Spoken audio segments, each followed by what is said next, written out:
Salut les gars, c'est Saki H et si tu es devant cette vidéo, c'est sûrement parce que le Ramadan approche. Alors j'ai déjà envie de te dire Ramadan Karim pour toi et à tous tes proches. Avant de commencer cette vidéo, je vous invite à vous abonner à mon Instagram ousna-m.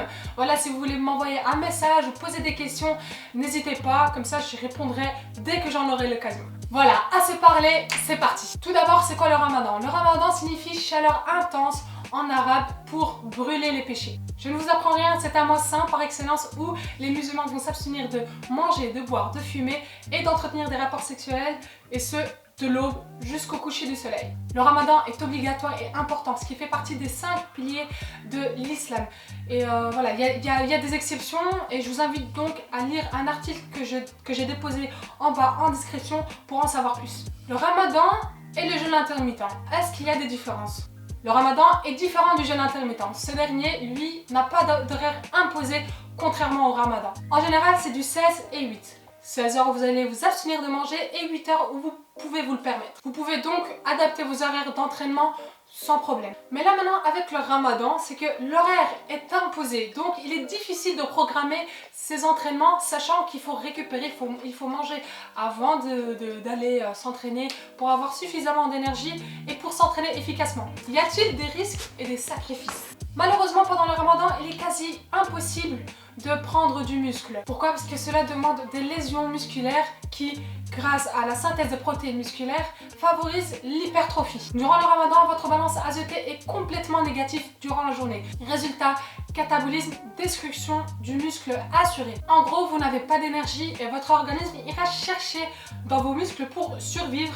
Il va aller prendre les protéines pour les casser en acides aminés pour ensuite être utilisées comme énergie. De ce fait, mauvais environnement pour prendre du muscle car pas de possibilité de synthétiser les protéines musculaires grâce à l'alimentation. Il sera donc contre-productif de s'entraîner intensivement, voire s'entraîner tout court. Parce que durant la journée, votre niveau de glycémie est extrêmement bas et votre organisme ne pourra pas envoyer le glucose aux muscles pour répondre aux besoins énergétiques de l'entraînement. Donc la meilleure chose à faire durant le Ramadan, c'est de préserver sa force et sa masse musculaire. Mais alors quand et comment s'entraîner? La meilleure chose à faire durant le Ramadan, c'est de s'entraîner juste après la rupture du jeûne, voire 2 heures plus tard, histoire de bien digérer et de refaire efficacement le stock d'énergie. Mais je sais par expérience que tout le monde n'aura pas la possibilité d'aller s'entraîner le soir après la rupture du jeûne. Soit par problème de temps, de fatigue, de distance entre la salle et la maison, ou bien tout simplement le conjoint ou les parents qui vous l'interdisent.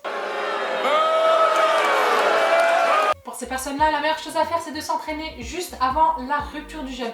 Mais bon, les résultats ne seront pas identiques aux personnes qui s'entraîneront après la rupture du jeûne. Mais l'avantage avec ça, c'est qu'au moment où vous allez manger, les nutriments rempliront efficacement leurs tâches. Ils apporteront les besoins aux muscles grâce à l'hypervascularisation et aux acteurs anaboliques. Là, privilégiez à fond les compléments alimentaires parce que vous avez causé assez de dommages à vos muscles.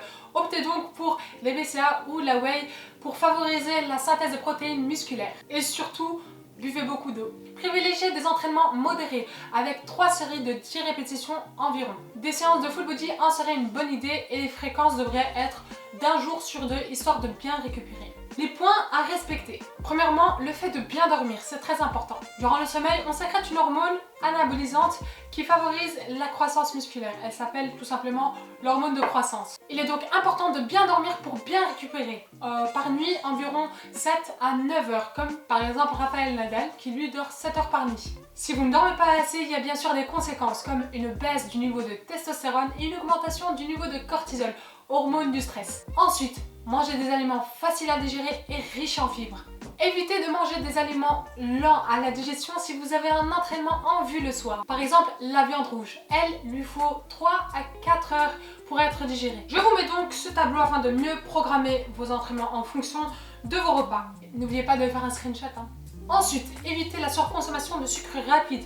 On le sait tous, les bribottes aux amandes et les macros de nos mères sont irrésistiblement bonnes, mais limitez-vous à une petite dégustation. Pourquoi? Parce que leur excès peut avoir des effets négatifs sur le testostérone. Quatrième point, s'entraîner avec des charges lourdes. Je le répète encore, cette méthode sera contre-productive. Ça ne servira à rien d'aller chercher vos 1 RM, limitez-vous à 60 à 75 voire 80% de ce 1 RM pour vous entraîner. avec ces pourcentages-là et sera plus ou moins facile d'atteindre les 3 séries de 10 répétitions. Cinquième point, la déshydratation. Déshydratation est égale à fatigue. Durant un effort, notre corps évacuera la chaleur sous forme de transpiration. Des sportifs peuvent évacuer entre 1 et 3 litres de transpiration par heure en fonction de l'intensité de l'effort. La déshydratation peut avoir donc un effet néfaste sur la santé et les performances de l'individu. De plus, cela favorise la raideur des muscles et donc vous allez perdre progressivement de la souplesse. Testé et approuvé. Favorisez donc une alimentation riche en eau. Par exemple avec la soupe, on va dire la harira qui elle a un bon apport protéique, et manger des fruits et légumes qui augmenteront l'hydratation et apporteront les fibres et les vitamines à votre organisme pour favoriser une digestion efficace en évitant la constipation. Sixième et dernier point, manger suffisamment de glucides, de bons glucides et de lipides. 3 grammes par kilo de poids corporel pour les glucides et 1,2 pour les lipides. Ne zappez pas les lipides parce que notre corps ne peut pas en fabriquer lui-même. Ces acides gras doivent être amenés grâce à l'alimentation. Quel compliment prendre et pourquoi? Premier point, on va commencer par la caséine. La caséine micellaire. Elle est riche en acides glutamiques et ces acides aminés sont assimilés facilement par l'organisme. En général, la caséine elle est prise avant d'aller dormir pour protéger les muscles du catabolisme nocturne, mais là on va le détourner et le prendre avant l'aube pour nous protéger du catabolisme de la journée. Rajouter de la whey à votre caséine en est une bonne idée parce qu'elle va prolonger l'effet de la caséine et donc prolonger la période anti-catabolisante. Deuxième point, la whey protéine, par exemple l'isolate pour compléter les besoins protéiques de la journée. Quand vous ne saurez pas ingérer la totalité des protéines dont vous avez besoin en une journée en si peu de temps, vous devez prendre un shake protéiné pour éviter les carences. La quantité de protéines à ingérer dépendra de chacun. Par exemple, avec les sportifs de force, elle est de 1,6 à 1,7 g par kilo de poids corporel. Il n'y a pas que les protéines en poudre qui comptent, mais cela concerne aussi les protéines qui se trouvent déjà dans votre alimentation normale. Attention, prendre suffisamment de protéines n'a pas l'air si difficile,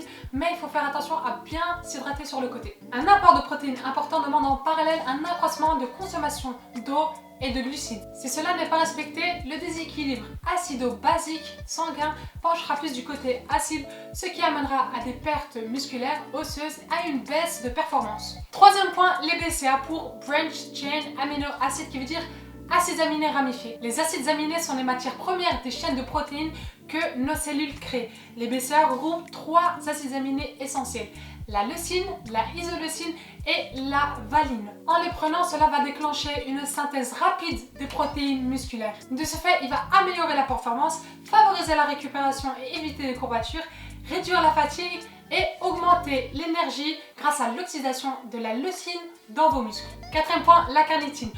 Moi je propose de prendre la carnitine parce que son travail est de transporter les molécules de graisse dans vos muscles pour être utilisées comme carburant. Résultat, augmentation d'énergie et économisation du glycogène pour l'utilisation de l'énergie graisseuse. Les fans de force et de puissance seront plus susceptibles de manquer de carnitine même en période hors ramadan. Une alimentation riche en protéines va favoriser l'élimination de la carnitine. Il est donc conseillé de prendre quotidiennement 1 à 2 grammes de carnitine pour maintenir son stock.